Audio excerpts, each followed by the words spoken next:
ફક્ત 10 જ મિનિટમાં 1 લીટર દૂધમાંથી રેડી થઈ જાય એવો એકદમ ક્રીમી, ઘટ અને મલાઈદાર દૂધપાક. એના માટે આપણે દૂધને લાંબો સમય ઉકાળવાનું નથી.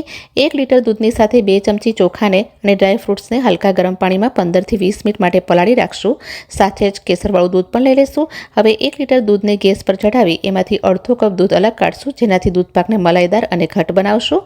દૂધમાં એક ઉભરો આવવા દેશું.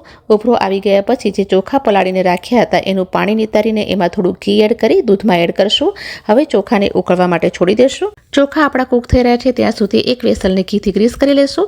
એમાં આપણે અલગ કાઢેલું અડધો કપ દૂધ એડ કરશું. દૂધ પાકને ઇન્સ્ટન્ટ ઘટ અને ક્રીમી બનાવવા માટે 1 બોલ મિલ્ક પાવડર એડ કરશું. સાથે 6 ટેબલસ્પૂન ખાંડ એડ કરશું.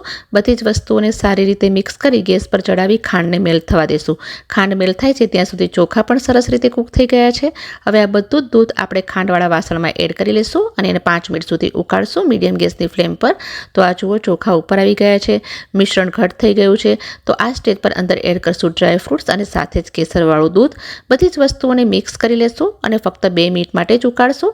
ગેસની ફ્લેમને બંધ કરી લેશું. ટોટલ અહીંયા 8 મિનિટ મેં દૂધને ઉકાળ્યું છે. તો ચોખા ઉપર આવવા માંડ્યા છે, દૂધ ક્રીમી થઈ ગયું છે અને ખાસું ઘટ થઈ ગયું છે. તો હવે એને ઠંડુ કરવા માટે મૂકી દેશું. તો આ જુઓ, ઠંડા થયા પછી એકદમ ક્રીમી અને મલાઈદાર દૂધપાક રેડી છે.